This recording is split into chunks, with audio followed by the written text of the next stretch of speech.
आपने कभी सोचा है कि आपका जो जीवन है वो इस पृथ्वी पर किसी विशेष उद्देश्य की पूर्ति के लिए हुआ है, या सिर्फ रोटी कपड़ा और मकान के लिए हुआ है, पैसा कमाने के लिए हुआ है, धन और शोहरत के लिए हुआ है, या जीवन में कुछ कभी कभी अधूरापन सा लगता है, खालीपन सा लगता है, सारी सुख सुविधाओं के बावजूद भी खालीपन सा लगता है। तो इसको जानने के लिए, इसको गहराई से जानने के लिए अपनी कुंडली का अध्ययन करिए, अपनी कुंडली का विश्लेषण करिए, और इसको समझने के लिए अपनी कुंडली लेकर बैठ जाइए। या आपको अपना कुंडली नहीं मालूम है तो डेट ऑफ बर्थ किसी सॉफ्टवेयर से निकाल करके बैठिए और समझने की कोशिश करिए कि आपका जो जीवन पर हर एक आत्मा किसी विशेष उद्देश्य की पूर्ति के लिए आती है। कोई समाज सुधारक बनकर आता है, कोई शिक्षक बनकर आता है, कोई मार्गदर्शक बनकर आता है, जैसे कि शंकराचार्य हैं, विवेकानंद सरस्वती हैं, दयानंद सरस्वती हैं। तो इनका जो जन्म है वो किसी विशेष उद्देश्य की पूर्ति के लिए पृथ्वी पर हुआ था, और उस उद्देश्य को पूरा करने के लिए ही इस पृथ्वी पर आए थे।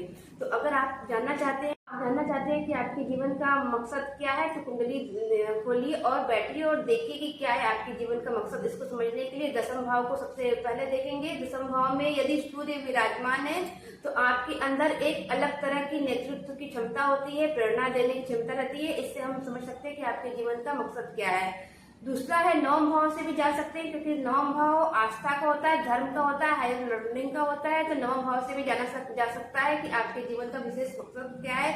तीसरा है आत्मकारक ग्रह। कुंडली में राहु और केतु को छोड़कर जो भी ग्रह सबसे अधिक अंशों में विराजमान होता है, जैसे सूर्य सबसे अधिक अंशों में विराजमान है, वही आपका आत्मकारक ग्रह है, और इससे भी आप जान सकते हैं अपने जीवन का विशेष मकसद।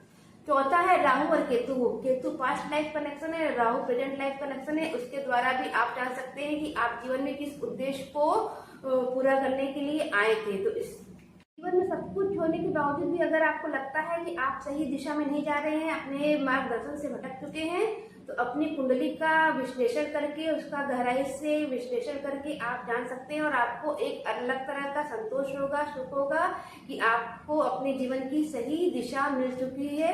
तो प्रिय दर्शकों, आपको करना क्या है, अपनी कुंडली का गहराई से विश्लेषण करना है, आत्मकारक ग्रह को पहचानना है, और बात सुननी है, और किसी विशेष और योग ज्योतिष से परामर्श लेना है कि आपके जीवन का उद्देश्य। और अगर आप जानना चाहते हैं कि आपके जीवन का मकसद क्या है, उद्देश्य क्या है, तो कमेंट अवश्य करें, और मेरे चैनल को लाइक और सब्सक्राइब जरूर करें।